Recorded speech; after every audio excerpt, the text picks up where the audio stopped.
senang sekali saya Despira Sahnas bisa kembali menyapa kamu di OBS, obrolan bersama Sita Nala. Kali ini saya akan membahas seputar urologi, tepatnya akan membahas penyakit batu ginjal. Saya sudah bersama narasumber di bidang ahlinya yaitu Dr. Firmantia Hadi Pranata, spesialis urologi yang ada di RSUP Dr. Sita Nala Tangerang ini. Langsung saja kita sapa dokternya. Ya. Halo dokter. Oh ya. Apa kabar dok? Alhamdulillah baik saja kabar. Sehat ya dok? Sehat-sehat selalu. Operasi lagi banyak ya dok ya? Ya alhamdulillah. Oke, kita akan membahas sedikit nih ya dok sebelum sharing sama sahabat OBS mengenai batu ginjal. Boleh dokter memperkenalkan diri dulu untuk sahabat OBS yang ada di rumah. Ya, selamat siang. Nama saya Dr. Firmantia Hadi Pranata, spesialis urologi. Saya dokter di Rumah Sakit Umum Pusat Sita Nala Tangerang. Urologi itu bagian saluran kencing utama dan saluran reproduksi laki-laki. Gitu. Membahas seputar batu ginjal nih dok ya. Mungkin banyak sahabat OBS yang belum paham di rumah. Apa sih penyebab dari batu ginjal itu sendiri dok? Jadi secara umum batu ginjal itu disebabkan dari beberapa faktor. Yang pertama bisa faktor metabolisme tubuh, yaitu tubuh mengelola zat-zat seperti asam urat atau oksalat seperti itu contohnya. Lalu yang lain bisa juga penyebab infeksi. Jadi adanya infeksi pada saluran kencing juga beresiko menimbulkan batu. Lalu yang terakhir ada masalah anatomi. Anatomi itu struktur tubuh. Jadi misalnya ada masalah kelainan struktur tubuh, misalnya ada penyempitan pada saluran kencing yang mengakibatkan saluran kencingnya alirannya nggak lancar, sehingga itu bisa menyebabkan timbulnya batu. Saluran kemih ya dok ya? Aku kira tuh ginjal sama batu ginjal mirip gitu dok. Ternyata beda ya dok ya. Nah jadi kalau untuk batu itu, kalau kita bicaranya ginjal berarti batu di saluran kemih yang bagian ginjal saja. Kan ada bagian yang lain, ada di kandung kemih, ada saluran yang menghubungkan ginjal dengan kandung kemih atau yang kita sebut ureter biasanya, seperti itu. Biasanya dok, batu ginjal itu terasa oleh penderitanya seperti apa sih dok? Nah, pasien yang sering datang ke kita yang paling sering adalah nyeri pinggang. Biasanya nyerinya itu sifatnya khas, yaitu hilang timbul, terus bisa juga menjalar, bisa ke perut bagian depan atau menjalar ke area selangkangan, atau pada laki-laki bisa juga ke arah buah zakar. Lalu bisa juga disertai dengan keluhan lain seperti mual, muntah, atau jika sudah derajatnya lebih parah, produksi urinnya juga bisa berkurang atau timbul demam karena infeksinya gitu. Gejala awal itu nyeri pinggang ya dok ya? Ya. Itu diakibatkannya oleh apa sih dok? Infeksi kah atau karena apa gitu dok? Nah jadi biasanya adanya batu itu menyumbat saluran kencing, sehingga ginjal kan tugasnya produksi urin ya. Jadi kalau urinnya udah terproduksi, harusnya pada orang normal ginjal itu urinnya turunnya langsung ke kandung kemih. Cuma gara-gara ada batu atau ada hambatan, sehingga ketika urin itu mau keluar dari ginjal ke kandung kemih itu bisa menimbulkan nyeri. Hal yang kedua, masalah infeksi juga bisa, karena kalau ada infeksi, batunya bisa, infeksi itu menyebabkan peradangan sehingga menimbulkan nyeri seperti itu. Oh jadi tuh adanya penyumbatan di saluran kemih itu ya dok ya? Bisa gara batunya itu. Terus itu bisa disembuhkan gak sih dok? Bisa. Dengan cara apa dok? Kalau di Rumah Sakit Umum Pusat Dr. Sita Nala Tangerang ini? Nah yang pertama perlu diperhatikan yaitu faktor, ada dua penanganan, bisa dengan tanpa operasi atau dengan operasi. Untuk tanpa operasi yaitu dikerjakan pada batu-batu yang tidak ada komplikasi, misalnya nggak ada ginjalnya bengkak atau nggak ada penurunan fungsi ginjal dan ukurannya kecil, biasanya di bawah setengah senti. Itu kita bisa coba pakai obat-obatan dulu. Oh pakai obat-obatan. Cuma kalau batunya sudah lebih besar, apalagi ditambahin dengan adanya komplikasi seperti batunya menyebabkan penurunan fungsi ginjal atau menyebabkan infeksi atau nyeri yang tidak tertangani dengan obat-obatan, ya itu harus diperlukan tindakan operasi. Oke dok. Di RSUP Dr. Sita Nala Tangerang ini kan ada SWL ya dok ya? Ya, ada. SWL itu apakah itu salah satu cara untuk menyembuhkan batu ginjal ini sendiri nggak sih dok? Ya, jadi SWL itu kepanjangannya adalah extracorporeal shockwave lithotripsy, yaitu penembakan batu menggunakan gelombang kejut, tapi tanpa pembiusan, tidak perlu rawat inap, dan tindakannya one day care, jadi bisa langsung Sehari ya dok ya? sehari aja bisa selesai. Tanpa operasi? Tanpa bius, maksudnya nggak sampai dibelek atau membutuhkan dokter anestesi atau dokter bius, nggak perlu gitu. Itu apakah itu sangat efektif dok Ya, untuk penyembuhannya? Efektif terutama untuk batu-batu yang ukurannya kecil di ginjal, yaitu kurang dari 2 cm atau di atas setengah senti sampai kurang dari 2 cm itu efektif kalau kita menggunakan SWL. Itu bentuknya seperti terapi atau seperti apa dok? Betul, jadi ada nanti pasien bisa diposisikan tidur, ada sebuah alatnya gitu, nanti ada alat yang nempel ke pinggang lah, alatnya itu memancarkan gelombang kejut. Gelombangnya itu akan memecah batu menjadi bagian yang lebih kecil sehingga harapannya bisa keluar sendiri batunya lewat waktu jadi kayak menghancurkan batunya itu ya dok. Betul, ya. Oh iya. Ada efek sampingnya nggak sih dok? Pasti kan segala sesuatunya itu kan ada ya dok. Ada. Yang paling sering kencingnya berwarna keruh atau kemerahan karena habis dilakukan tindakan.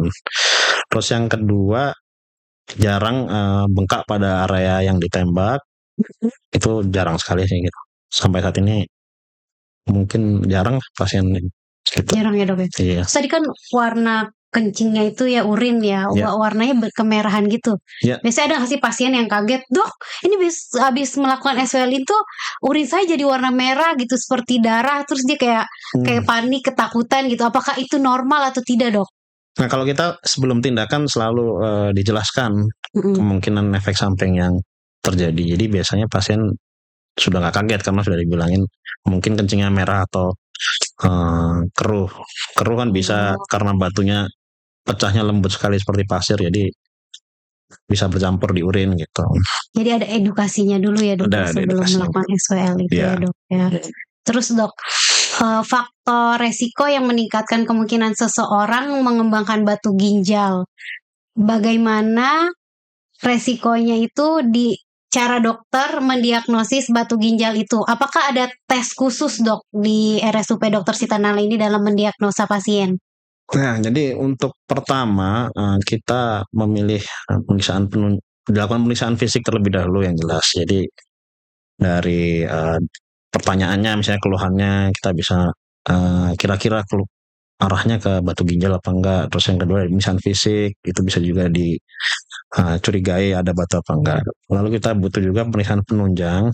Kalau dari saya biasanya kita lakukan USG atau ultrasonografi di USG dulu ya dok ya. Untuk lihat apakah ada batu ginjal atau enggak. Bila sudah ada, bisa kita konfirmasi karena biasanya kita perlu ukuran atau derajat kekerasan batu dengan menggunakan CT scan, dan di Sita Nala ada semua untuk pemeriksaannya itu ya. Terus dok, batu ginjal ini disebabkannya oleh apa sih dok? Kalau boleh tahu? Ya itu seperti yang saya bilang, ada beberapa faktor seperti faktor metabolik, faktor infeksi atau kelainan anatomis atau struktur tubuh. Kalau penyebabnya itu seperti yang paling sering ya, pasien itu kalau kita gali, kita tanya-tanya, itu paling sering minumnya kurang. Oh, karena kurang cairan itu ya dok ya? Terutama air putih. Air putih harus air putih ya dok ya? Ya, terutama itu kurang. Jadi standarnya kita harus minum itu 2 sampai 2,5 liter sehari. Kalau nggak ada penyakit lain ya, misalnya penyakit gagal ginjal atau penyakit jantung, untuk orang normal harusnya segitu minumnya. Betul. Berarti harus perbanyak minum air putih ya dok ya? Iya. Terus dok, ada tidak konsekuensi jangka panjang jika batu ginjal ini tidak segera diobatin dok? Kalau ada ya, yang jelas berbicara dari keluhan pasti makin lama akan makin mengganggu, sehingga mengganggu kualitas hidup, misalnya mengganggu pekerjaan seperti itu. Terus yang kedua bisa timbul komplikasi dari batu itu sendiri. Bisa komplikasi bisa juga dok. Infeksi, bisa juga gagal ginjal seperti yang saya ceritakan tadi gitu. Oke dok. Terus bagaimana batu ginjal ini dapat mempengaruhi kesehatan ginjal keseluruhan tadi dok, agar tidak terhindarnya komplikasi yang tadi dokter bilang? Nah itu jadi kalau ada batu ginjal ya sebaiknya segera ditangani sebelum timbul komplikasi. Karena andaikan kita perlu operasi pun, batu ginjal yang ukurannya kecil atau ditemukan pada tahap awal itu pasti lebih mudah dibandingkan batunya yang sudah besar gitu. Ya, ini kan saya kan orang awam ya dok ya. Iya, Masalah batunya itu bentuknya memang seperti batu apa gimana iya, dok? seperti batu. Beneran batu ya Betul dok ya. ya? Oh, oke dok. Terus dok, tips dari dokter nih agar sahabat OBS terhindar dari penyakit batu ginjal tadi dok. Nah, yang pertama penuhi asupan cairan, terutama air putih. Ya, Air putih yang minimal penting. 2 sampai 2,5 liter dalam sehari gitu. Terus yang kedua, perbanyak olahraga. Karena kalau kita jarang gerak itu juga resiko untuk terjadinya batu ginjal. Terus yang ketiga, bagi para penderita batu yang sudah tindakan atau sudah pengobatan, terutama batu itu kan penyebab zatnya itu ada batu oksalat sama asam urat yang paling sering. Ya, kita untuk makanannya dikurangi, makanan yang mengandung itu seperti yang kacang-kacangan atau sayuran hijau seperti bayam. Bolehnya boleh, cuma dikurangi porsinya. Oh, kirain saya semua sayuran itu bagus dok buat kesehatan. Itu Iya, bagus, cuma kalau berlebihan nggak bagus juga ya dok ada, ya, berlebihan. Terus yang ketiga, kebiasaan menahan kencing itu juga harus dikurangi sebisa mungkin. Nggak boleh dok? Iya, kalau sering menahan kencing kan beresiko infeksi juga, beresiko batu juga. Apalagi kalau sekarang kan di mana-mana macet ya dok, kalau lagi berkendara, mau nggak mau harus nahan pipis. Ya, itu sebisa mungkin tidak ditahan lah. Iya, gitu. itu harus dihindari ya dok ya. Benar dok. Terus dok, jika sahabat OBS ingin konsultasi langsung sama dokter nih mengenai tadi batu ginjal tadi, bisa dijumpai kapan saja di Rumah Sakit Umum Pusat Dr. Sita Nala Tangerang ini dok? Kalau saya di hari Senin, Rabu, Jumat, cuma saya juga ada teman urologi kan Sita Nala ada 2, Selasa, Kamis juga ada. Jadi Senin sampai Jumat bisa untuk konsultasi. Terus mengenai batu ginjal ini tuh, penyakit batu ginjal ini benar-benar bisa disembuhin secara total atau enggak dok? Bisa. Ya. Apa nanti suatu saat dia bisa kambuh lagi? Nah itu bisa. Kebanyakan pasien mungkin misalnya setelah dioperasi merasa udah enakan, pola hidupnya, minumnya jadi kurang lagi, terus jarang olahraga, makannya jadi bebas, nggak dibatasin.